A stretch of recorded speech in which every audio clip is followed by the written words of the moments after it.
ఈరోజు శుక్రవారం శ్రీ మహాలక్ష్మీదేవికి ఎంతో ప్రీతిపాత్రమైన రోజు. లక్ష్మీ కటాక్షం కలిగి ధనపరంగా మంచి ప్రయోజనాలు సిద్ధింపజేసుకోవటానికి నల్ల గురువింద గింజలకు సంబంధించి ఎలాంటి పరిహారాలు పాటించాలో, అలాగే నవగ్రహాల్లో శుక్రుడికి ప్రియమైన కర్పూరం ఉపయోగించి లక్ష్మీ కటాక్షాన్ని ఎలా సులభంగా పొందవచ్చో నేటి పరిహారాలు పరిష్కారాలు అనే శీర్షికన పరిశీలిద్దాం. లక్ష్మీదేవికి గురువింద గింజలంటే ఎంతో ప్రీతిపాత్రం.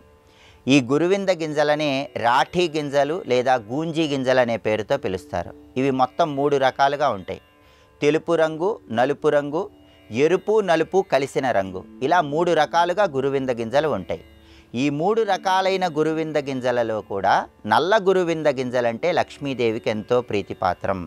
కాబట్టి లక్ష్మీ కటాక్షం కలగాలంటే శుక్రవారం 11 నల్ల గురువింద గింజలను మీరు ధనం దాచుకునే బీరువాలో దాచిపెట్టుకోవాలి. లక్ష్మీ పూజలో 11 నల్ల గురువింద గింజలను ఉంచి పూజ పూర్తయిన తర్వాత బీరువాలో దాచిపెట్టుకుంటే లక్ష్మీ కటాక్షం కలుగుతుంది. లేదా లక్ష్మీ పూజలో ఉంచినటువంటి 11 నల్ల గురువింద గింజలను మీ పర్సులో ఉంచుకున్న, పూజా మందిరంలోనే లక్ష్మీదేవి చిత్రపటం సమీపంలో ఉంచుకున్నా కూడా స్థిరలక్ష్మి సంపూర్ణమైన అనుగ్రహం కలుగుతుంది. ఆదాయ మార్గాలు పెరుగుతాయి. అలాగే వ్యాపారం చేసే వాళ్ళు ఎవరైనా సరే, వ్యాపారస్తులు, కొనుగోలుదారులు వ్యాపార సంస్థకు ఎక్కువగా వచ్చి వ్యాపారం 3 పువ్వులు 6 కాయలుగా విరాజిల్లాలంటే శుక్రవారం రోజు 11 నల్ల గురువింద గింజలు తీసుకొని వాటిని ఎరుపు రంగు వస్త్రంలో మూటగట్టి మీ వ్యాపార స్థలం గుమ్మం పై భాగంలో ఆ మూటను తగిలించాలి. అలా చేసినట్లయితే జనాకర్షణ పెరుగుతుంది. వ్యాపారం 3 పువ్వులు 6 కాయలుగా విరాజిల్లుతుంది.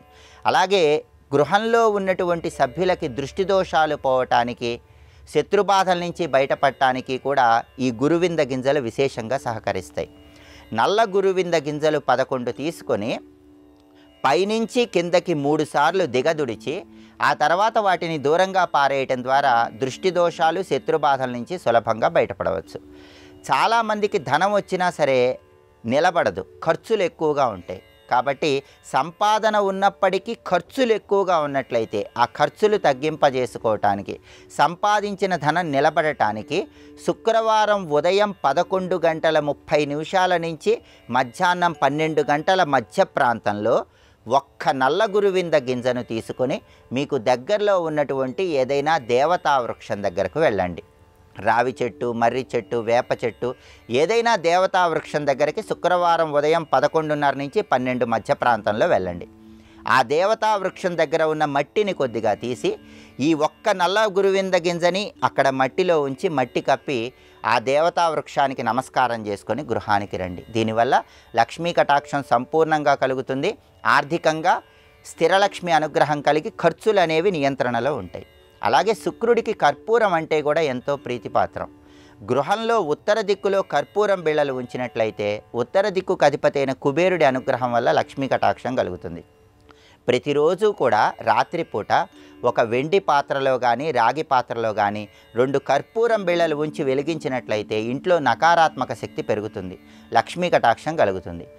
కర్పూరాన్ని రాత్రంతా ఆవు నెయ్యిలో ఉంచి మర్నాడు ఉదయం ఆ కర్పూరాన్ని వెలిగించడం ద్వారా కూడా గృహంలో సకారాత్మక శక్తులు పెంపొందింపజేసుకోవచ్చు, నకారాత్మక శక్తులు తొలగింపజేసుకోవచ్చు. అలాగే ఎప్పుడైనా ముఖ్యమైనటువంటి కార్యనిమిత్తమై బయటికి వెళ్ళేటప్పుడు కర్పూరం వెలిగించి ఓం హనుమంతాయ నమః అని 11 సార్లు చదువుకొని మీరు కార్యనిమిత్తమై వెళ్ళినట్లయితే ప్రయాణాల్లో ధనలాభం కలుగుతుంది, ప్రయాణాలు విజయవంతం చేసుకోవచ్చని పరిహార శాస్త్రంలో చెప్పారు. కర్పూరానికి అంతటి శక్తి ఉంటుంది. వివాహపరమైన సమస్యలున్నా కూడా 6 కర్పూరం బిళ్ళలు పసుపు కలిపినటువంటి అక్షింతల్లో కలిపి ఆ పసుపు కలిపిన అక్షింతలతో అమ్మవారికి పూజ చేస్తే వివాహ ప్రయత్నాలు విజయవంతమవుతాయి. ఇలా ప్రత్యేకమైన పరిహారాలు కర్పూరానికి సంబంధించి పాటించండి. నల్ల గురువింద గింజల పరిహారాలు పాటించండి. లక్ష్మీ కటాక్షం ద్వారా సకల శుభాలను సిద్ధింపజేసుకోండి.